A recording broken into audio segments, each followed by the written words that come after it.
Assalamualaikum warahmatullahi wabarakatuh. Waalaikumsalam warahmatullahi wabarakatuh. Bahwa tanggung jawab pertama pendidikan putra-putri itu adalah kepada orang tua. Ya ayyuhalladzina amanu qu anfusakum wa ahlikum nara. Perintah ini ditujukan kepada orang tua, kepada kita semuanya yang punya anak-anak.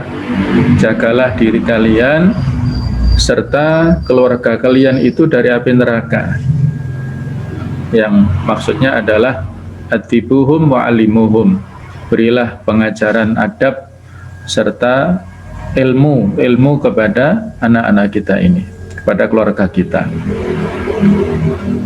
Nah, karena keterbatasan dari kita semuanya, kesibukan dan berbagai macam faktor yang lainnya, sehingga kita titipkanlah anak-anak kita itu ke sekolah. Dan bukan hanya dititipkan temporer, maksudnya waktu KPM saja, tapi dititipkan secara terus-menerus, hari-harinya 24 jam secara berkelanjutan, yang model boarding school ataupun model pesantren seperti kita ini, di mana kita ketahui bersama dan kita sadari program ataupun model pendidikan seperti inilah yang efektif dalam rangka untuk mencetak anak-anak kita, baik dari sisi kualitas akidahnya, ideologinya, keimanannya, juga dari sisi akhlaknya, dari sisi ibadahnya, dan juga dari sisi muamalahnya. Hal ini sudah dicontohkan oleh para ulama kita tempo dulu, apakah dari kalangan tabi'in ataupun sesudahnya, yang menggunakan metode mondok ataupun mulazamah dalam bahasa Arabnya. Ya, mulazamah itu duduk membersamai kiai ataupun ustadz syekhnya itu.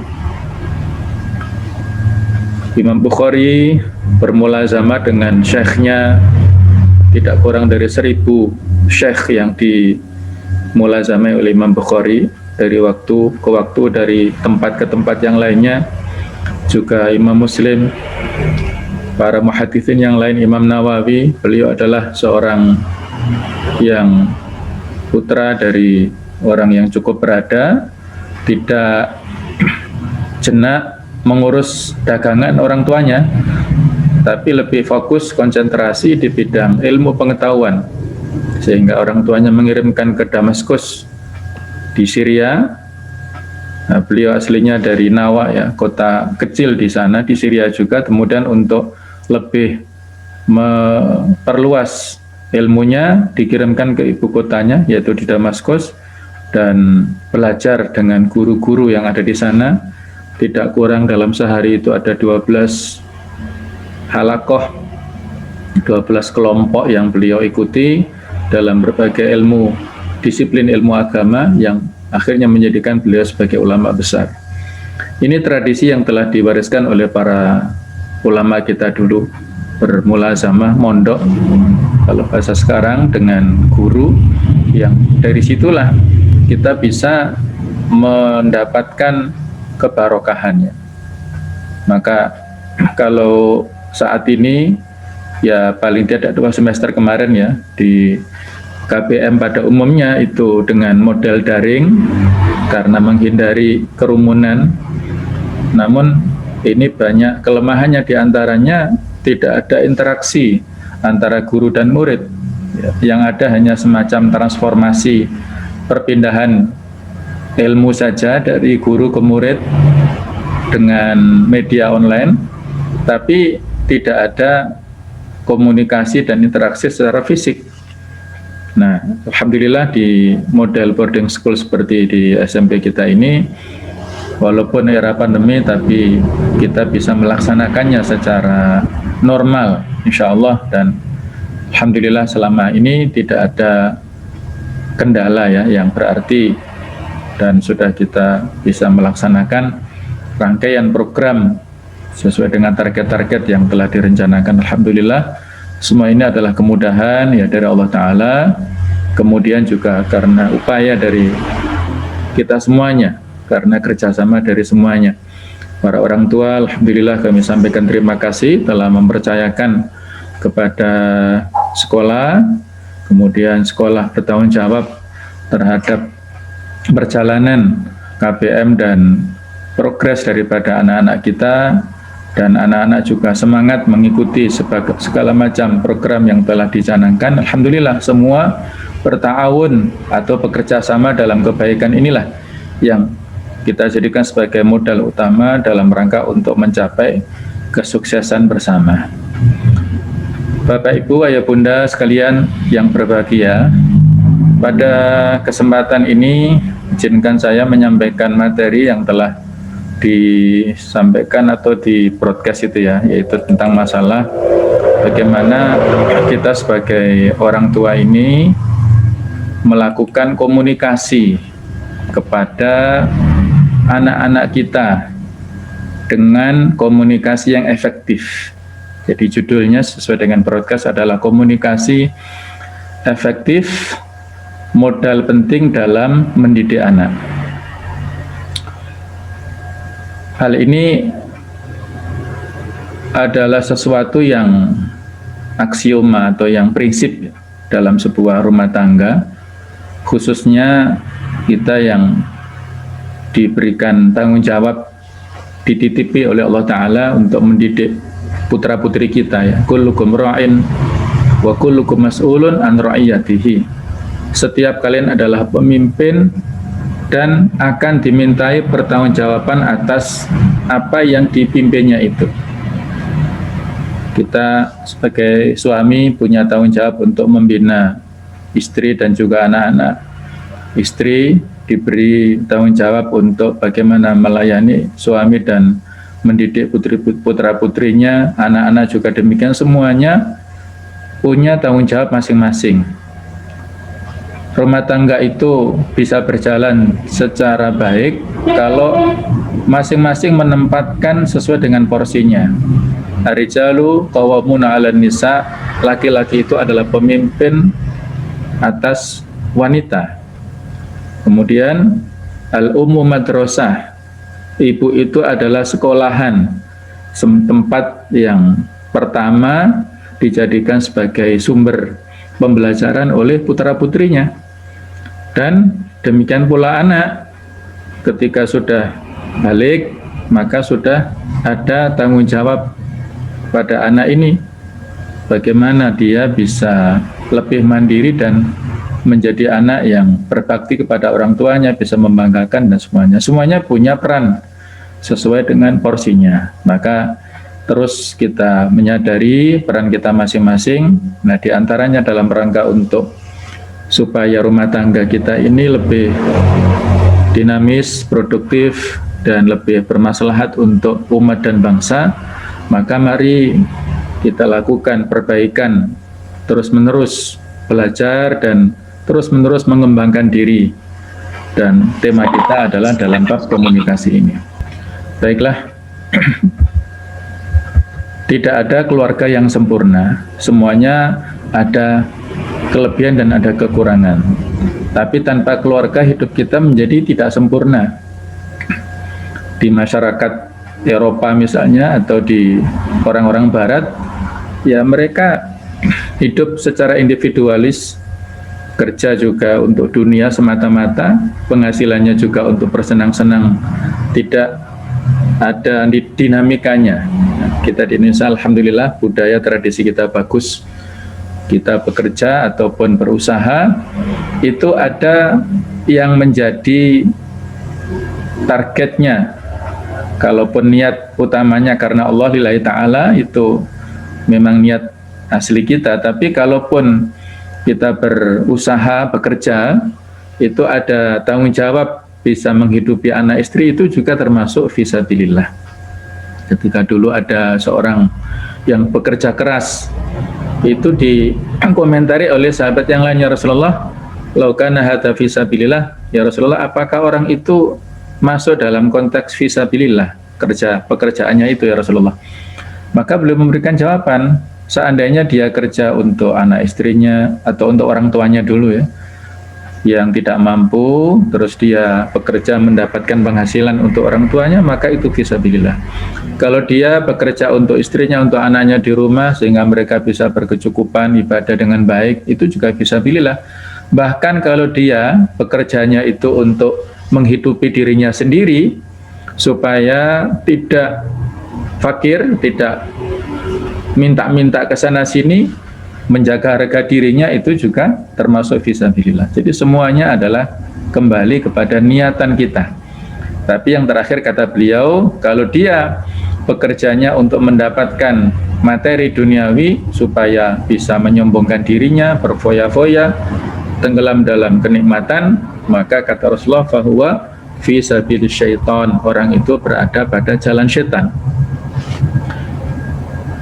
Kita renungkan kembali ayat yang sering kita baca, terutama pada saat prosesi akad nikah, yaitu surat Ar-Rum ayat 21, wa min ayatihi an khalaqalakum min anfusikum azwaja litaskunu ilaiha wa ja'ala bainakum mawaddata wa rahmah inna fi dzalika la ayatil liqaumin yatafakkarun. Ayat ini sudah sering kita baca dan insya Allah sudah sangat kita pahami maknanya, bahwa di antara tanda kekuasaan Allah itu adalah Allah menciptakan di antara kalian itu adalah berpasang-pasangan. Litas kunu ilaiha, supaya kalian mendapatkan sakinah, mendapatkan ketenangan, mendapatkan ketentraman. Juga wa ja'ala bainakum mawaddata rahmah, Allah menjadikan di antara kalian kesenangan dan kasih sayang antara suami istri. Nah, ada 3 catatan di sini, bisa kita kembangkan ya, tadabbur dari ayat ini, bahwa pernikahan itu dikategorikan oleh Allah Ta'ala sebagai bagian dari tanda kekuasaan Allah. Ayat yang lain, Allah mengatakan, subhanalladzi khalaqal azwaja kullaha mimma tumbitul ardu wa min anfusihim wa mimma la ya'lamun, ya, di surat Yasin itu. Maha suci Allah yang telah menjadikan semua yang ada di bumi ini adalah berpasang-pasangan dari apa yang ditumbuhkan oleh bumi dan dari apa yang tidak kalian ketahui.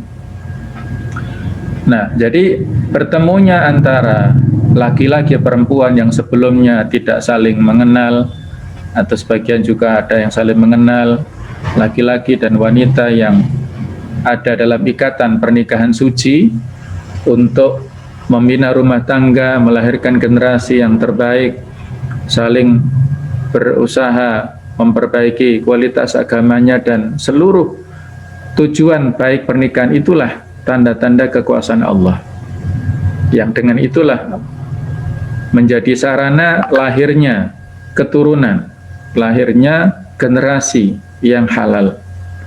Kalau tidak ada pernikahan, maka menjadi kacau dunia ini, ya. Maka disinilah kita kembalikan, nikah itu adalah salah satu tanda kekuasaan Allah. Bahkan disebut mitsaqan ghalidha di Al-Quran. Di Al-Quran hanya 3 momentum yang disebutkan tentang mitsaqan ghalidha itu, yaitu perjanjian antara Allah dan para Rasulnya, kemudian terkait dengan masalah pernikahan ini. Akad nikah atau ijab qabul yang sebentar telah merubah hukum dari haram menjadi halal, bahkan menjadi ibadah. Interaksi lawan jenis kalau tidak diikat dengan ikatan nikah itu menjadi haram. Nah, bagaimana cara untuk menghalalkan adalah dengan ikatan pernikahan ijab qabul yang sederhana, dengan bahasa Arab boleh, bahasa Indonesia boleh, bahasa Jawa juga boleh. Itulah menjadikan dari sebelumnya haram sehingga menjadi halal. Bahkan ibadah disebut sebagai penyempurna agama. Jadi separuh agama ini sebutin, mendapatkan separuh dari agama dan kita sempurnakan dengan separuh yang lainnya. Kalau sebelumnya kita sendirian pada saat beraktivitas, ketika dilakukan dengan istri bersama-sama, semua yang kita lakukan di rumah tangga itu ada nilai ibadahnya, semua berpahala insya Allah. Nah, yang ketiga adalah pasangan pernikahan itu disebutkan adalah lawan jenis atau suami istri, bukan sesama jenis homo atau lesbi. Kalau ada yang terakhir itu berarti dia ada kelainan ya. Islam tidak bisa menerima kelainan seperti itu. Kembali kepada fitrahnya adalah seorang laki-laki mencintai wanita, wanita mencintai laki-laki. Itu harus diikat dalam ikatan suami istri. Ini sekedar untuk mukadimah renungan bagi kita semuanya. Cinta dulu atau nikah dulu? Nah, Rom 21 tadi menyampaikan bahwa adanya cinta itu setelah menikah. Jadi kata-kata litas kunu ilaiha serta wa ja'ala bainakum mawaddata warahmah itu adalah setelah terjalinnya akad nikah, bukan sebelumnya. Kalaupun ada percintaan sebelum menikah itu landasannya nafsu, syahwatnya, dan semuanya biasanya serba dibuat-buat, tidak sesuai dengan realitanya. Setan membuat indah pandangan mata pada saat percintaan itu dilakukan sebelum nikah. Percintaan yang sesungguhnya itu adalah setelah nikah. Apakah bisa nikah baru tumbuh cinta? Nah, jawabannya kenapa tidak? Orang yang sebelumnya tidak saling mengenal ya. Sebagai contoh, saya tidak membahas jauh-jauh ya, pengalaman saya bersama istri saya ini dulu sebelum menikah tidak saling kenal, walaupun istri saya ini salah satu murid saya, mahasiswi saya, tapi saya tidak pernah berinteraksi, bahkan tidak tahu wajahnya bagaimana. Saya tahunya itu melihat wajah istri saya ini ya pada saat ta'aruf datang ke rumah mertua itu, baru saya lihat, sebelumnya hanya melihat fotonya saja. Nah, dari situlah Allah memberikan ya muqaddimah, ada benih-benih ya, ada semacam potensi-potensi dari pandangan itu muncul yang namanya bisikan-bisikan cinta, yang akhirnya kalau orang sudah ada interaksi begitu ya sunnahnya nggak boleh lama-lama. Kalau sudah ada seperti itu harus segera dinikahkan. Ada beberapa sunnah yang harus disegerakan dalam Islam. Takjil ya, nanti pada saat Ramadan misalnya, kalau kita puasa harus disegerakan. Puasa untuk berbuka itu maksudnya ya, sudah adzan jelas harus segera, namanya takjil itu. Mengubur orang yang meninggal ke kuburan itu harus bersegera. Melaksanakan sholat pada saat sudah masuk waktu dan sudah adzan, segera untuk dilaksanakan berjamaah bagi yang laki-laki. Dan yang keempat adalah kalau laki-laki pemuda sudah punya kemampuan, maka segera dinikahkan. Ya ma'syarasy syabab, man istata'a minkumul ba'ata falyatazawwaj fa innahu aghaddu lil basar wa ahsanu lil farji. Wahai pemuda, kalau sudah punya kemampuan, al-ba'ata itu maknanya beberapa macam, diantaranya adalah jima, ataupun dia sudah punya kemampuan secara biologis, finansial, dan kemapanan. Nah, dalam hal inilah harus segera falyatazawwaj, dinikahkan. Fa innahu aghaddu lil basar, karena dengan nikah itulah lebih menundukkan pandangan, wa ahsanu lil farji, dan lebih melindungi kemaluan. Wa man lam yastati fa alaihi bisaum, dan kalau tidak mampu maka harus dengan puasa terapinya. Fa innahu lahu wija, karena puasa itulah sebagai bentengnya, sebagai tamengnya. Jadi nggak ada yang aneh dalam hal ini ya. Kita nikah kok belum saling mengenal, nggak masalah. Allah yang nanti membuat terpautnya hati antara laki-laki dan perempuan dalam ikatan cinta yang suci, itulah ditumbuhkan percintaan ataupun kasih sayang yang tulus lillahi ta'ala. Yang memiliki hati membolak-balikan itu adalah Allah Ta'ala. Selama kita tawakal kepada Allah dan kita berserah diri, husnudzan pada Allah, maka semua itu akan diikat dalam sebuah ikatan cinta pernikahan yang sah dengan barokah. Bahkan Ya, kebalikannya di sini nomor 3, betapa banyak orang yang cinta dulu akhirnya gagal membangun keluarganya. Maksudnya tadi menjalin ikatan ya sebelum nikah. Jadi pacarannya 4 tahun, nikahnya 4 bulan misalnya ya. Misalnya dari kalangan orang-orang public figure misalnya, ya itu karena itu tadi ya, bahwa interaksi sebelum nikah itu yang menjadikan indah itu adalah setan. Sesudah nikah ternyata terbongkar aib-aibnya. Oh, ternyata sesudah menikah orangnya males misalnya ya, nggak bisa masak misalnya kalau perempuan, bisanya hanya berdandan saja misalnya. Nah, itu hal-hal yang kasuistik yang bisa kita lihat di sekitar kita. Baik, filosofi kita berkeluarga itu adalah separuh dari kesempurnaan agama. Jadi sudah kita sampaikan, kalau ada seorang pemuda menikah maka fakotis takmala nisfu dinihi, maka sudah sempurna separuh agama. Falyatakillah finisfil bagi, maka separuhnya harus dikejar ya. Jadi maksudnya lebih harus disempurnakan dalam sesudah menikah, itu menyempurnakan agama lebih mudah daripada sebelum nikah. Juga pernikahan adalah jalan para nabi dan rasul, sarana terbesar dalam mengekspresikan kebajikan, semuanya bernilai pahala tadi.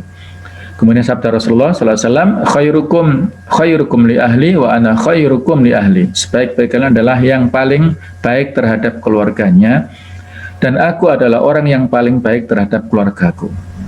Dan juga yang berikutnya, upaya memperluas wilayah kebahagiaan. Insya Allah dengan menikah itu kita akan mendapatkan tadi yang disebut litaskunu ilaiha sakinah, ketenangan, ketentraman, kenyamanan. Islam itu sangat sesuai dengan fitrah. Fitrah manusia adalah fitrah untuk disayangi, diberikan curahan perhatian, fitrah untuk dilayani, fitrah untuk diperhatikan, dan macam-macam lah ya. Itu akan menimbulkan kebahagiaan pada diri setiap orang. Nah, Bapak Ibu ya Bunda sekalian, kalau kita lihat fakta tentang angka perceraian suami istri secara nasional, itu mayoritas adalah pasangan muda antara 20 sampai 30 tahun. Jadi pernikahan dini itu memang sebenarnya dalam Islam juga tidak ada masalah ya, dianjurkan tadi kan hadisnya jelas. Tetapi ya kematangan antara generasi milenial dengan generasi dulu kan jauh ya. Kalau dulu bapak-bapak kita dulu atau ibu kita usia 20 yang laki-laki, yang perempuan 17 misalnya, itu sudah menikah dan mereka sudah matang. Tapi kalau sekarang usia-usia segitu ya masih keluyuran ke sana sini, masih dibimbing oleh orang tuanya, tidak bisa mandiri. Nah, kalau mereka sudah menikah dalam usia yang relatif muda dan belum siap dengan segala dinamika dalam pernikahan, maka kalau di antara penyebabnya yang paling banyak itu adalah tidak adanya keharmonisan atau dikarenakan faktor moral. Tidak ada keharmonisan. Ya, faktornya macam-macam lah. Nah, nanti kita akan kupas, yaitu diantaranya karena faktor komunikasi tadi ya. Ini kita lihat dulu jumlah perkara pada tahun 2020. Ternyata di Jawa Timur ini yang terbanyak adalah Kabupaten Malang. Kalau secara penduduk itu kan sebenarnya yang paling banyak kota Surabaya se-Jawa Timur ini, tapi Kabupaten Malang nomor 2. Kalau secara wilayah, Banyuwangi yang paling luas, Kabupaten Malang nomor 2 juga. Nah, tapi angka perceraian ini angka pertama ini, yaitu 4.594, kota Surabaya 3.922. Nomor 2 ini Banyuwangi ya. Nomor 2 Jember. Kemudian nomor 3 Banyuwangi, baru Surabaya ini. Jadi angka perceraiannya sangat banyak. Kabupaten Malang ya dulu dikarenakan mungkin karena adanya TKI, TKW yang pergi ke luar negeri terus terpisah. Nanti kita lihat sebabnya ini. Jadi apa penyebab perceraian ini? adalah perselisihan terus-menerus. Jadi angkanya 43.691. Kemudian karena faktor ekonomi itu 3576, 746 maksudnya. Terus meninggalkan satu pihak, ya barangkali karena si wanitanya pergi ke luar negeri kerja, suaminya di sini misalnya, ada yang lainnya, ataupun kebalikannya, suaminya ke luar negeri, istrinya di sini, dan lain-lain lah. Ini kalau kita lihat di sini faktor yang paling dominan perselisihan yang terus-menerus, tidak adanya keharmonisan tadi dalam rumah tangga.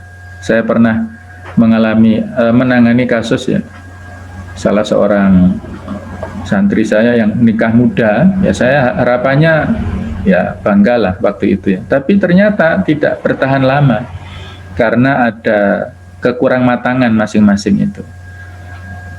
Yang seharusnya bisa dipadukan, tapi hal-hal yang terkait dengan masalah komunikasi itulah menyebabkan ya sampai sekarang bercerai mereka. Kita sayangkan padahal istrinya sudah hamil begitu.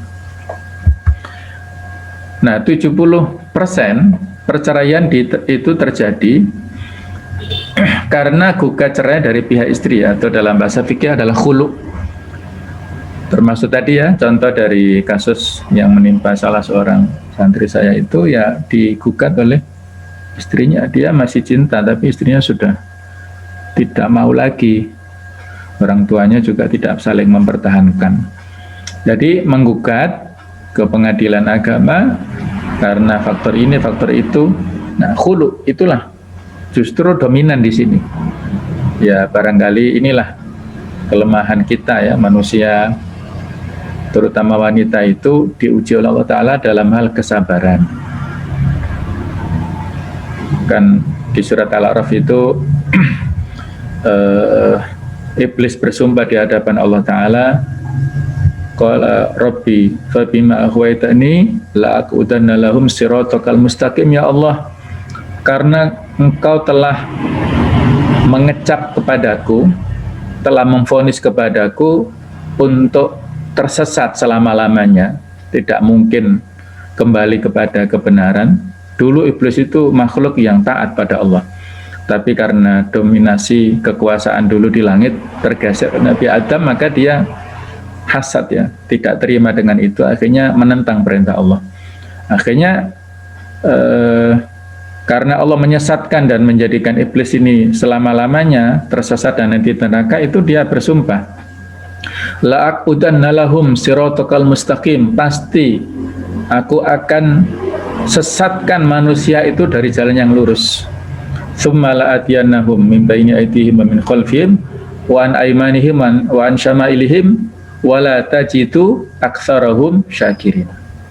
Kemudian kata iblis bersumpah di hadapan Allah, akan kami datangi manusia itu dari arah depan, belakang, kanan, kiri, dan engkau akan menemukan mereka itu banyak yang tidak bisa bersyukur. Artinya mereka itu tidak sabar ya.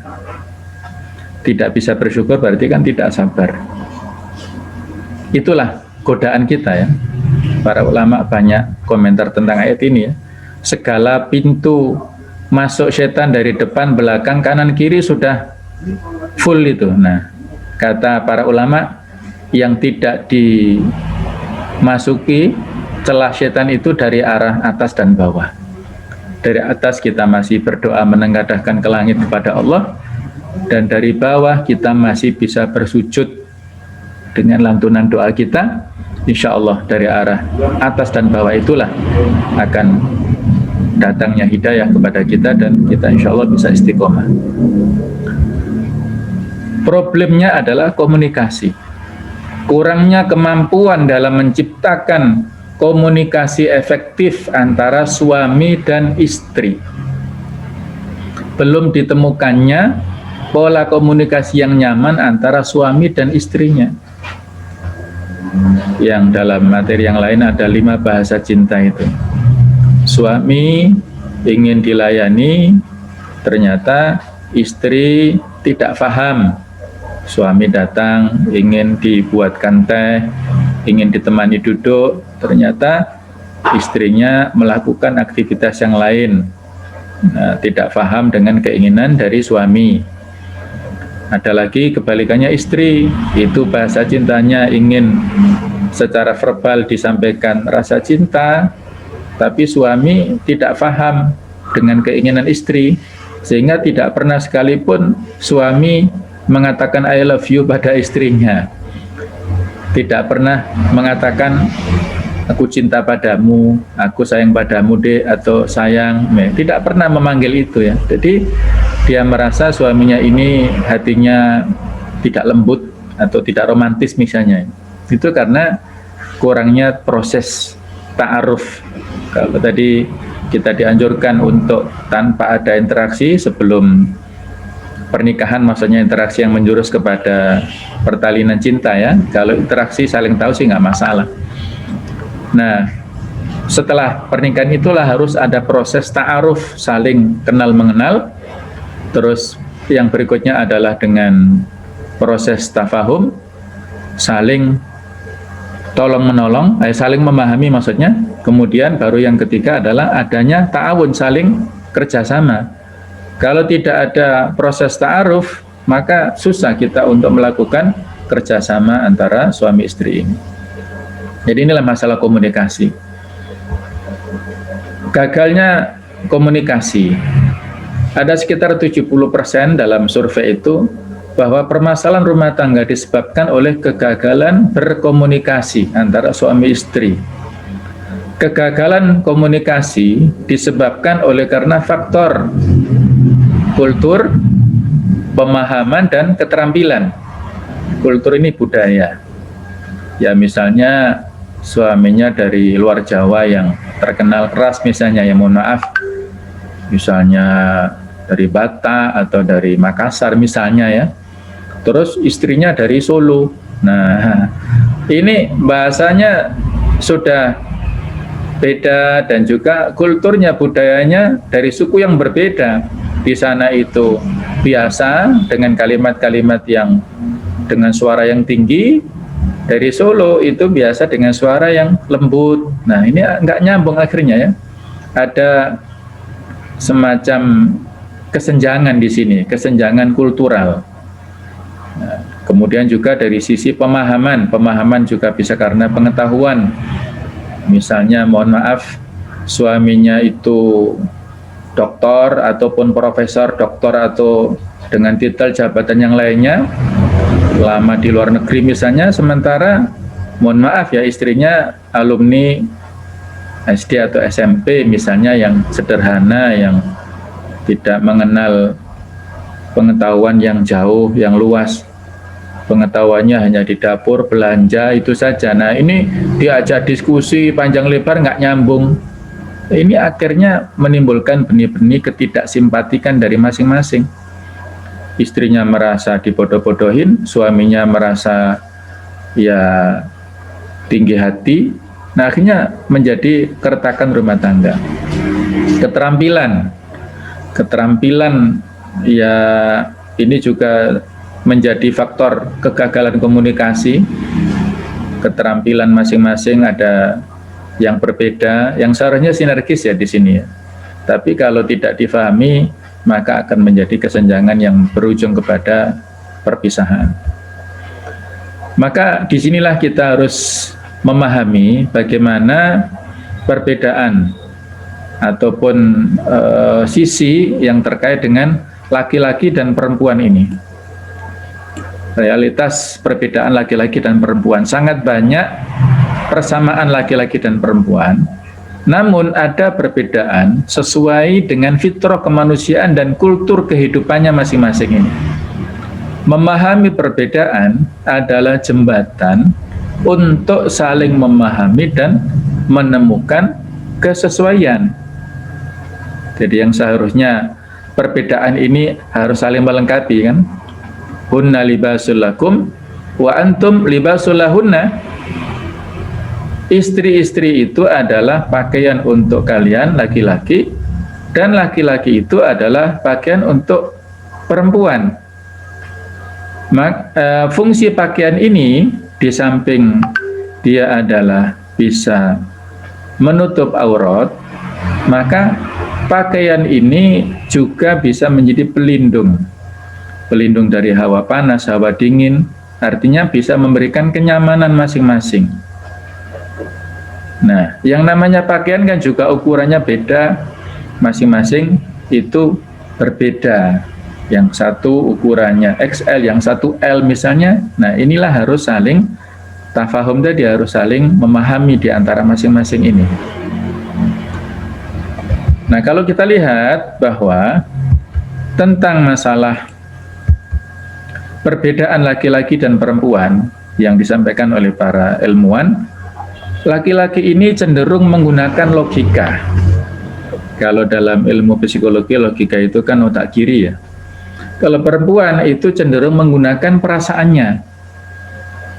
Jadi kalau laki-laki itu berpikir secara rasional, kalau perempuan ini sudah baperan begitu ya. Kalau ada apa-apa, baper, nangis. Nah, misalnya ya, itu bahasanya. Kalau laki-laki ya logika, kenapa sih dipikir? Ya, yang penting itu kan begini begitu. Nah, kalau laki-laki menganggap penting keahlian, kalau perempuan menganggap penting kebersamaan. Jadi kalau laki-laki itu harus diposisikan sebagai pahlawan lah gitu. Ketika dia nyetir kendaraan, misalnya mencari alamat itu harus dikasih kepercayaan. Dikasih masukan, Mas, yo tanya kesasar sana sini nggak nyampe-nyampe, kata laki-lakinya, wis menengok kamu, saya loh tahu, sudah tahu tempatnya misalnya.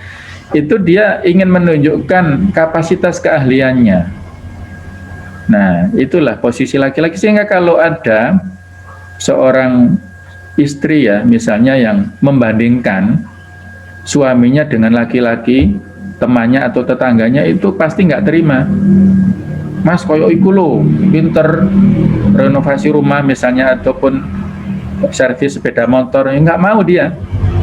Nggak mau dibandingkan karena berarti keahliannya itu merasa dilangkai oleh laki-laki lain.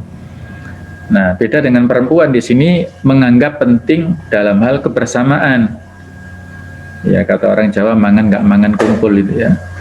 Bagi perempuan itu penting diajak bersama, rekreasi bersama, pergi bersama, ataupun kalau dia masak juga didampingi di dapur misalnya bersama-sama, bercengkerama, duduk bersama, curhat-curhatan. Nah, itu senang sekali dia perempuannya itu ya.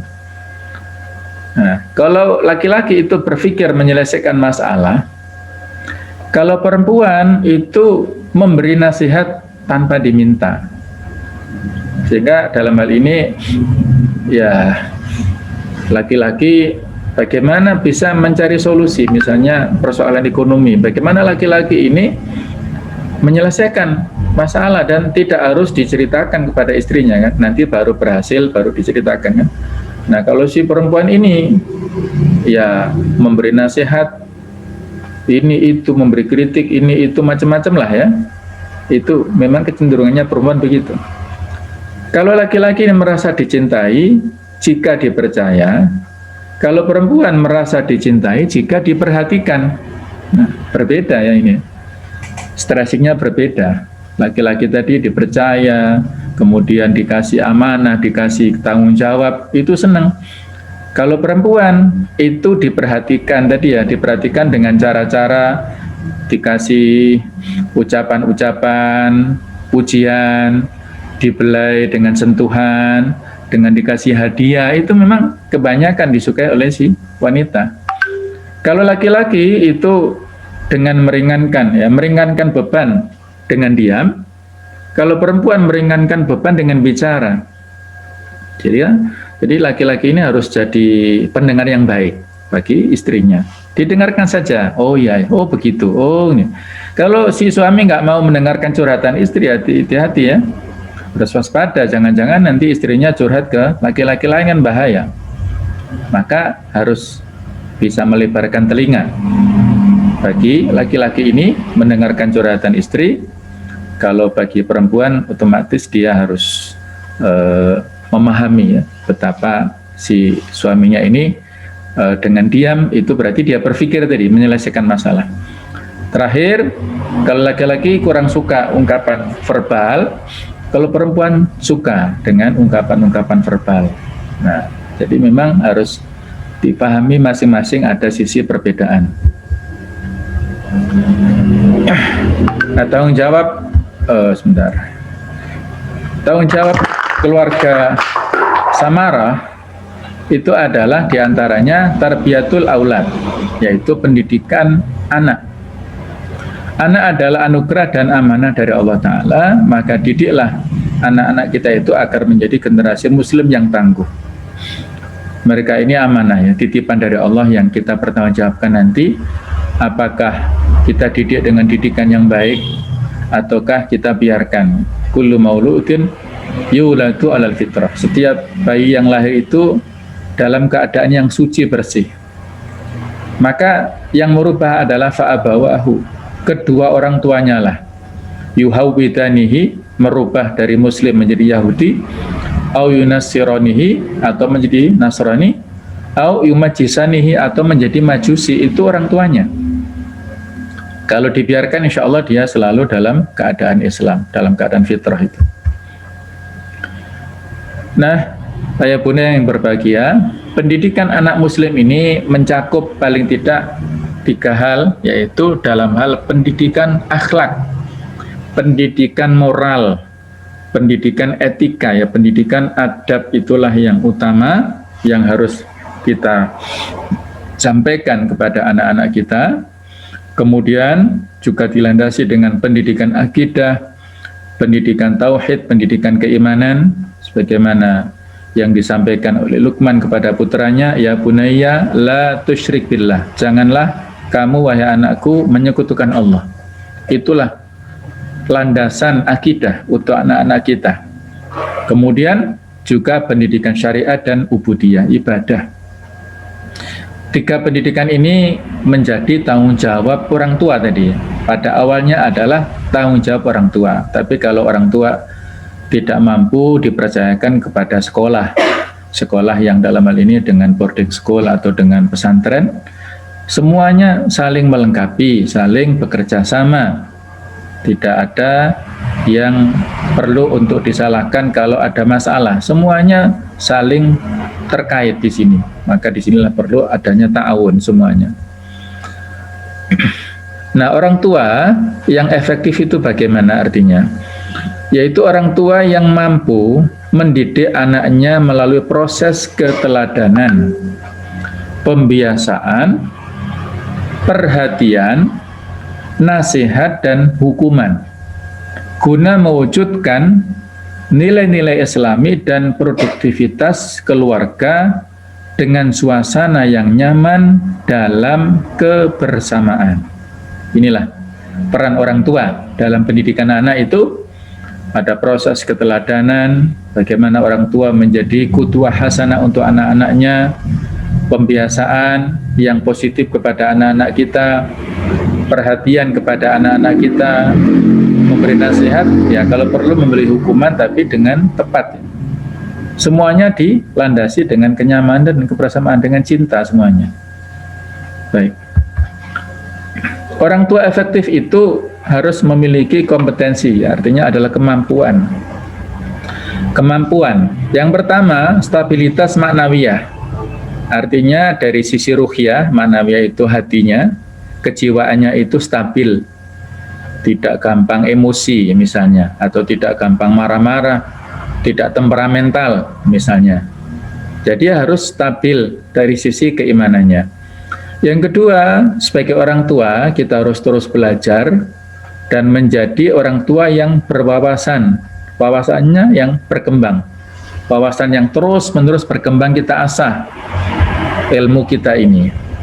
Yang ketiga adalah memahami karakter masing-masing anak. Ada yang introvert, ada ekstrovert, ada yang gampang bergaul dengan temannya, ada yang susah bergaul, dan lain-lain. Masing-masing berbeda. Mereka walaupun lahir dari satu rahim dan besar di lingkungan yang sama, tapi masing-masing berbeda. Yang keempat, Orang tua yang efektif itu memiliki arah pendidikan anak yang jelas. Kira-kira anak kita ini mau dijadikan apa nantinya? Ya S1-nya lah misalnya ya, mau kuliah di keilmuan agama, menjadi ustadz-ustadzah, ataukah mau kuliah di ilmu umum, eksak atau sosial atau yang lainnya. Itu sudah harus direncanakan. Yang kelima, kemampuan komunikasi yang efektif. Nah, stressing kita di nomor 5 ini. Bagaimana orang tua memposisikan sebagai komunikator, orang yang berkomunikasi dengan efektif kepada putra-putrinya, kepada istrinya. Nah, komunikasi dalam keluarga Islami dibangun berdasarkan petunjuk yang diisyaratkan oleh Al-Quran dan As-Sunnah. Dan Islam mengajarkan berkomunikasi itu dengan penuh peradaban, beradab lah, yang landasannya adalah dengan adab, penuh penghormatan, penghargaan terhadap orang yang diajak bicara dan sebagainya, memposisikan mereka sebagai orang yang harus dikasih kehormatan. Laisa minna man la yukrimu man la yahtarimu kabirona wa la yarhamu saghirona. Tidak termasuk golongan kita orang yang tidak menghormati yang lebih tua dan menyayangi yang lebih muda. Nah, kalau kita lihat dalam Al-Quran, paling tidak ada 6 prinsip etika berkomunikasi dalam Islam. Yang pertama, qaulan karima, perkataan yang mulia. Yang kedua, qaulan sadida, perkataan yang tepat. Yang ketiga, qaulan ma'rufa, perkataan yang baik. Yang keempat, qaulan layyina, perkataan yang lemah lembut. Yang kelima, qaulan baligha, perkataan yang mendalam. Yang terakhir adalah qaulan maisura, perkataan yang pantas, yang mudah. Masing-masing kita akan coba bahas satu persatu dengan ringkas. Qaulan karima, perkataan yang mulia adalah komunikasi yang baik itu tidak dinilai dari tinggi rendahnya jabatan atau pangkat seseorang, tetapi ia dinilai dari perkataan seseorang. Cukup banyak orang yang gagal berkomunikasi dengan baik kepada orang lain disebabkan mempergunakan perkataan yang keliru dan berpotensi merendahkan orang lain. Tempo hari ada contoh pejabat, ya saya nggak menyebut namanya, yang lengser gara-gara ya tidak bisa menjaga kalimatnya itu, ngasih sambutan atau memerintahkan kepada stafnya tapi tidak dengan bahasa yang bijak, akhirnya ya senjata makan tuan. Islam mengajarkan agar mempergunakan perkataan yang mulia dalam berkomunikasi kepada siapapun, seperti terdapat dalam ayat Al-Quran, yaitu perintah komunikasi yang baik kepada orang tua ini ya. Wa qadha rabbuka alla ta'budu illa iyyah, dan Tuhanmu telah memerintahkan supaya kamu jangan menyembah selain Dia. Wa bil walidaini ihsana, dan hendaklah kamu berbuat baik kepada ibu bapak. Imma ya belughanna indakal kibar ahaduhuma aw kilahuma, jika salah seorang di antara keduanya atau dua-duanya sampai berumur lanjut dalam pemeliharaanmu, fala taqul lahuma, maka janganlah mengatakan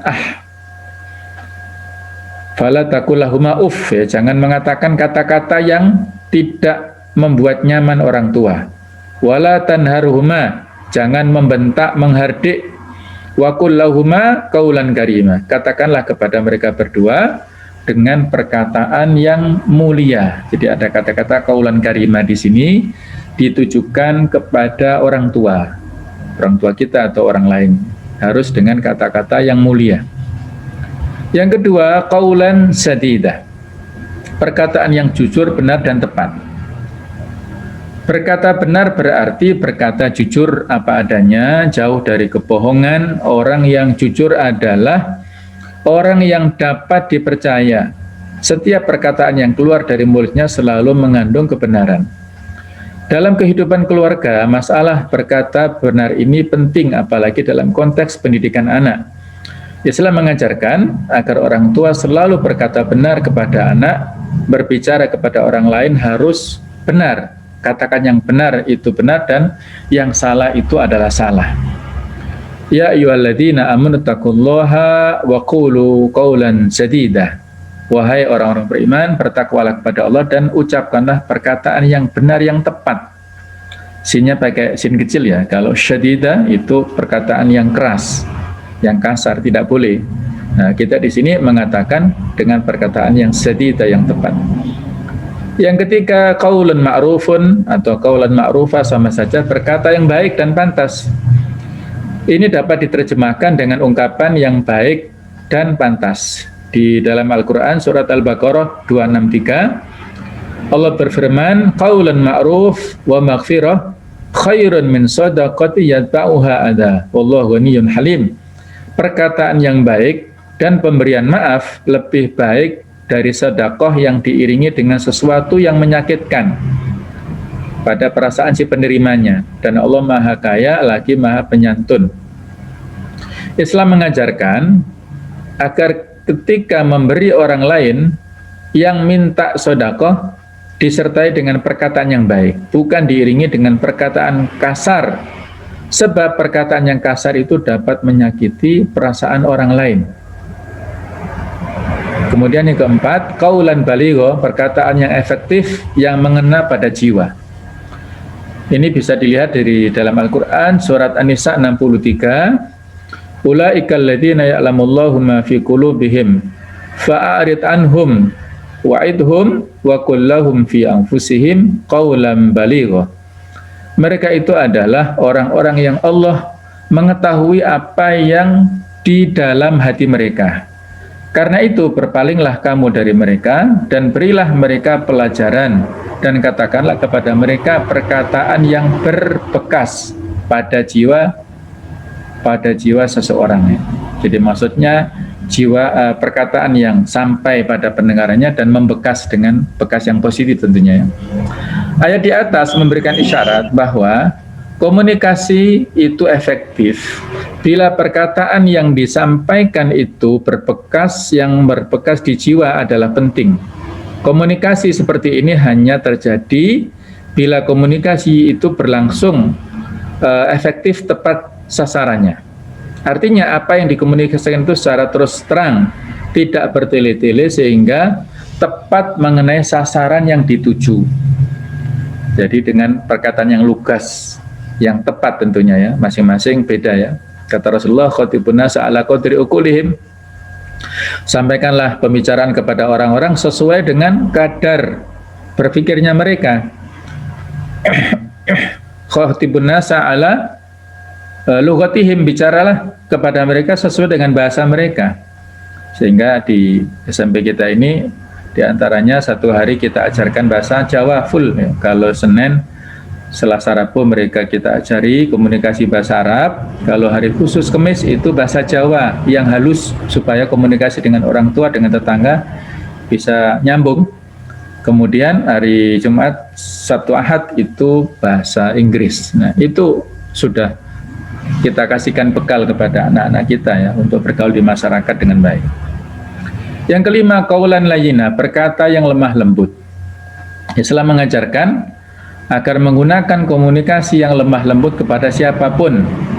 Dalam keluarga, orang tua sebaiknya berkomunikasi pada anak dengan cara yang lemah lembut, jauh dari kekerasan dan permusuhan. Dengan menggunakan komunikasi yang lemah lembut, selain ada perasaan bersahabat yang menyusup ke dalam tulang kepada relung hati anak, ia juga berusaha menjadi pendengar yang baik. Perintah menggunakan perkataan lemah lembut itu dalam Al-Quran, Allah berfirman, faqula lahu qawlan layyina la'allahu yatadzakkar aw yakhsha. Ini perintah Allah kepada Nabi Musa dan Harun, bicaralah kamu berdua kepada Fir'aun dengan kata-kata yang lemah lembut, mudah-mudahan ia ingat dan takut. Fir'aun yang zalimnya seperti itu saja, ketika Nabi Musa disuruh untuk dakwah itu dengan kata-kata yang lembut, apalagi kepada yang lainnya, ya otomatis harus lebih lembut ya. Yang keenam adalah qaulan maisurah, perkataan yang mudah, pantas, yang ya memudahkan. Dalam komunikasi, baik lisan maupun tulisan, dianjurkan untuk mempergunakan bahasa yang mudah, ringkas dan tepat sehingga mudah dicerna dan dimengerti. Misalnya dalilnya surat Al-Isra 28, wa imma tu'riduna anhum ibtigha rahmatin min rabbik tarju'a faqul lahum qaulan maisura. Dan jika kamu berpaling dari mereka untuk memperoleh rahmat dari Tuhanmu yang kamu harapkan, maka katakanlah kepada mereka ucapan yang pantas. Berikutnya, Bapak Ibu yang berbahagia, kita lanjutkan sedikit tentang teori komunikasi efektif. Dalam mendidik anak, diperlukan berbagai macam cara dan strategi agar mereka tumbuh dan berkembang sesuai dengan kodrat yang telah diberikan. Orang tua haruslah sepakat tentang bagaimana metode dan pola yang akan diberikan, yang diberlakukan dalam keluarga, terutama anak-anak. Kadang-kadang kalau dari karangan militer ya, itu mendidik anak-anaknya dengan tegas ya, dengan disiplin yang tinggi misalnya. Anak-anak guru itu didik anaknya dengan cara-cara yang ilmiah misalnya, dan lain-lainnya lah. Itu harus ada kesepakatan. Mereka adalah makhluk yang sangat mudah mengkopi apapun dalam hidup ini, sehingga kita sebagai orang tua perlu waspada dan berhati-hati dalam mendidiknya. Berikut ini metode dalam mendidik anak yang diambil dari hukum komunikasi efektif. 1, artinya menghargai ataupun menghormati, bahwa rasa hormat dan saling menghargai merupakan hukum yang pertama dalam kita mendidik anak. Ingatlah bahwa pada prinsipnya manusia ingin dihargai dan dianggap penting. Jika kita bahkan harus mengkritik atau memarahi seseorang, lakukan dengan penuh respek terhadap harga diri dan kebanggaan seseorang. Jadi kita hargai posisinya ya, jangan kita lecehkan. Jika kita membangun komunikasi dengan rasa dan sikap saling menghargai dan menghormati, maka kita dapat membangun kerjasama yang menghasilkan sinergi yang akan meningkatkan efektivitas kinerja kita, baik sebagai individu maupun secara keseluruhan sebagai sebuah tim. Mendidik anak seyogyanya, mic-nya di-mute-kan Bu ya. Mendidik anak seyogyanya dilakukan dengan menghormati anak, dengan menganggap seolah-olah sebagai orang dewasa yang dapat diajak bicara, diskusi, musyawarah, dan mengambil keputusan. Kebiasaan orang tua adalah mereka tidak mau ribet dan mau sesuatu dengan cepat dan instan. Padahal anak butuh proses dalam menentukan pilihan, meskipun terkesan lambat. Tetapi hargailah bahwa itu adalah cara terbaik untuk anak-anak belajar bertanggung jawab. Jadi memposisikan anak kita supaya mereka tidak hanya sekedar diinstruksikan ya tanpa paham dengan maksud yang kita inginkan, ya kita ajak, kalau mereka sudah bisa berpikir ya, kita ajak dengan cara-cara yang bisa memposisikan anak-anak kita itu dengan terhormat. Yang kedua dengan empati. Empati adalah untuk menempatkan diri kita pada situasi kondisi yang dihadapi oleh orang lain. Salah satu prasyarat utama dalam memiliki sikap empati adalah kemampuan kita untuk mendengarkan atau mengerti terlebih dahulu sebelum didengarkan atau dimengerti orang lain. Telinga kita ada 2 dan mulut kita cuma 1, maka seyogyanya kita lebih banyak mendengar daripada bicara. Sebagai orang tua, kita dapat menjadi contoh sekaligus mengajarkan empati kepada anak-anak kita. Cara paling mudah dilakukan dengan mengajak anak-anak berkunjung ke yayasan panti asuhan dan cacat misalnya ya, atau rumah singgah, kampung pemulung dan sebagainya, untuk melembutkan hati anak-anak kita itu ya. Hal ini dimaksudkan untuk menumbuhkan jiwa empati dan sosial anak sejak dini, sehingga diharapkan mereka mampu menyelami berbagai macam karakter manusia yang ada, baik yang sempurna maupun yang istimewa. Yang ketiga, audible, artinya maknanya adalah dapat didengarkan atau dimengerti dengan baik. Dalam mendidik anak sebaiknya harus dua arah, karena jika satu arah yang terjadi adalah maunya orang tua, mau menyekolahkan di SMP kita atau di mana, harus ada diskusi dan saling tujuannya saling untuk kebaikan. Padahal kita diamanai anak untuk dapat menjadi fasilitator dalam membuka pesan yang telah dititipkan dalam setiap diri anak-anak kita. Yang terjadi saat ini adalah keegoisan orang tua yang sudah merampas impian anak-anak sehingga mereka tidak dapat bertumbuh sesuai dengan talenta terbaik yang sudah diberikan. Ini juga serba sulit ya, kadang-kadang anak yang susah diatur, kalau orang tua nggak tegas juga menjadi masalah. Jadi orang tua harus menjadi pendengar yang baik bagi anak-anaknya dan menjadi sahabat dalam mendengarkan setiap keluh kesahnya. Hal ini dapat dilatih sejak anak masih balita, tentunya dengan bahasa yang sederhana dan sesuai dengan pola pikirnya ya. Yang keempat, clarity adalah selain bahwa pesan harus dapat dimengerti dengan baik, maka hukum keempat yang terkait dengan itu adalah kejelasan dari pesan itu sendiri, sehingga tidak menimbulkan multi interpretasi, multi pemahaman, berbagai penafsiran yang lainnya. Jadi ada salah paham di sini, bahaya. Kedua orang tua harus sepakat dalam tujuan menyekolahkan anak misalnya, sehingga ketika ada masalah orang tua juga bertanggung jawab terhadap akibat yang ada dari setiap masalah yang muncul dalam proses pendidikan. Jika orang tua hanya terima beres dan berorientasi pada akademik semata, maka dimasukkan ke dalam bimbingan belajar saja. Tujuan pendidikan haruslah mampu menciptakan karakter dan moral yang lebih baik dengan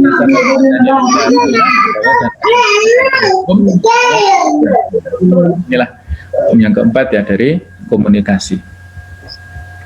Ini sekedar untuk sharing ya di antara kita, bagaimana kita cara berkomunikasi efektif dengan anak-anak kita, yaitu pahami apa yang disampaikan oleh anak-anak kita itu.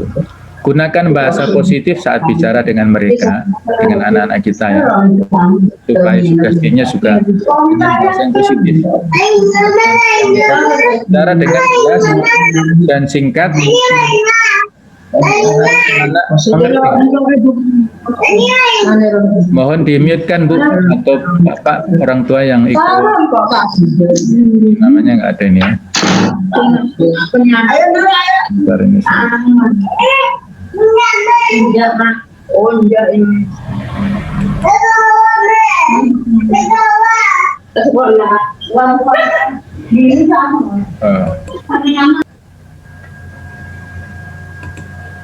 Baik.